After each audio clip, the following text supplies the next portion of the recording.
Je lis dans Ésaïe 55, au verset 6, où il est écrit: Recherchez l'Éternel pendant qu'il se laisse trouver. Faites appel à lui tant qu'il est prêt. Amen.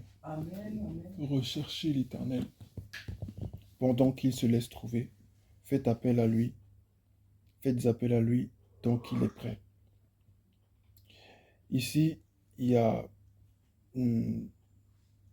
toutefois, je dirais, deux verbes à l'impératif qui sont conjugués. C'est deux verbes qui nous incitent à faire recours à Dieu, à entrer en contact avec lui. Premièrement, il dit rechercher l'Éternel. Ça veut dire que c'est ce qui n'est pas accessible comme ça, sans recherche. Amen. C'est quelque chose qu'on ne peut pas atteindre directement. Il dit recherchez-le. Amen. Quand on fait des recherches sur un sujet, c'est pour acquérir les informations que l'on n'a pas. Amen. Donc il dit rechercher l'Éternel. Si j'étais déjà dans sa présence, s'il faisait déjà ce qui était bien, il ne leur dirait pas de rechercher l'Éternel. Mais il leur dit si rechercher l'Éternel. Il dit aussi faites appel à lui. Amen. Souvenons-nous que il dit dans Jérémie chapitre 33 verset 3, invoque-moi et je te répondrai. Autrement dit, il dit aussi dans d'autres versions, fais appel à moi et je te répondrai. Quand tu invoques Dieu, quand tu l'appelles, quand tu fais recours à lui, Dieu est toujours prêt à répondre. Mais ce n'est pas là le centre du message. Il dit, pendant qu'il se laisse trouver et tant qu'il est prêt. Ça veut dire que il y a un temps où Dieu va se laisser trouver. Et il y a un temps où il ne se laissera plus du tout trouver.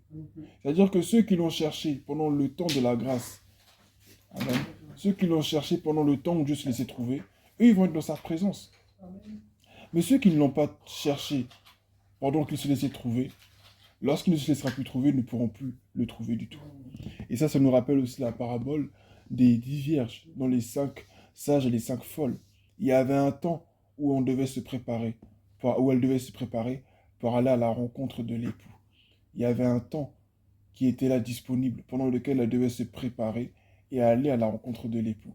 5 ont été sages, ont préparé leurs lampes, ont rempli leurs lampes d'huile. Amen. Et d'autres, et les 5 autres sont restés là, en train de dormir, en train de faire leur vie. Et lorsque le moment est venu, lorsque le temps de la grâce était écoulé, lorsque le temps d'attente était écoulé, elles étaient prêtes. Les 5 sages étaient prêtes à aller rencontrer l'époux, et les 5 folles n'étaient pas prêtes. Elles ont dit, oui, donnez-nous un peu de votre huile. Et les 5 sages, on leur ont répondu, allez-y chez un marchand qui en vend, sans doute, sans doute. Mais c'était trop tard. Amen. C'était trop tard. Il faut savoir qu'avec Dieu, le trop tard existe. On aime beaucoup dire avec Dieu, il n'est jamais trop tard. Si, ça existe. À un temps où c'est trop tard, ça existe aussi. Amen. Ça existe bel et bien. Parce que la grâce, elle s'exprime au travers du temps. La grâce s'inscrit dans le temps. La grâce, c'est la vie. Et la vie s'inscrit dans le temps. Le temps a un commencement et une fin. La grâce aussi a un commencement et une fin. Il dit, cherchez l'Éternel pendant qu'il se laisse trouver. Faites appel à lui tant qu'il est prêt. C'est la même chose qu'il dit 2 fois, mais sous 2 formes différentes. Recherchez l'Éternel pendant qu'il se laisse trouver. Faites appel à lui tant qu'il est prêt.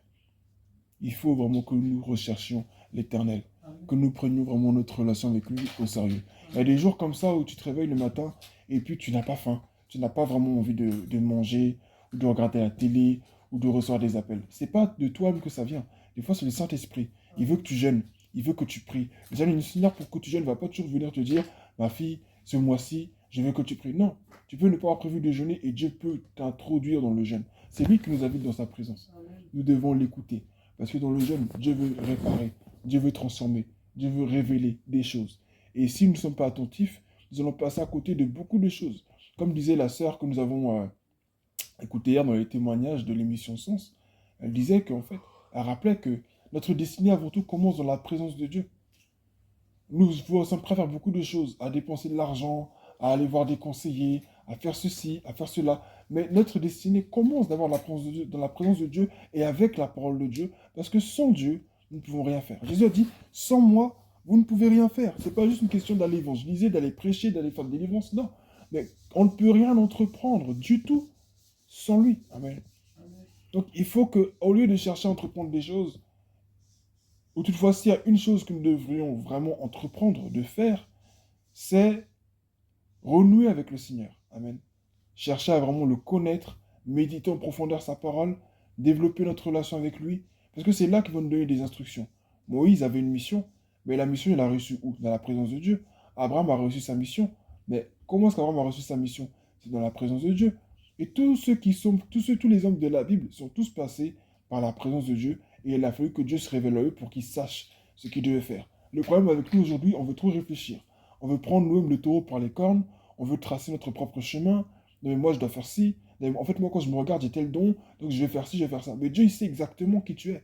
Dieu sait exactement ce qu'il faut que tu fasses pour être parfaitement dans ta destinée. Il y a des hommes que Dieu n'appellera jamais être riches. C'est pas que Dieu est contre la richesse, mais tous les chrétiens ne deviendront pas riches forcément. Tous les chrétiens ne sont pas appelés à être riches. Tous les chrétiens ne sont pas appelés à parcourir le monde, à avoir des yachts. Non. Ceux qui l'ont enrichi de cette manière, c'est pourquoi il le fait. Mais on n'a pas tous la même mission. Amen. Mais comment reconnaître ta mission à toi? Comment savoir exactement ce que Dieu te veut de toi? C'est d'abord en le cherchant lui. Amen. Mais ne le cherche pas, même ne le cherche pas dans le but de découvrir une mission. Ne le cherche même pas dans le but de découvrir ton appel. Cherche-le lui pour le connaître lui. Parce que notre destinée avant tout, et c'est la plus grande, la plus excellente, c'est de le connaître lui. Amen. C'est pas de connaître notre destinée.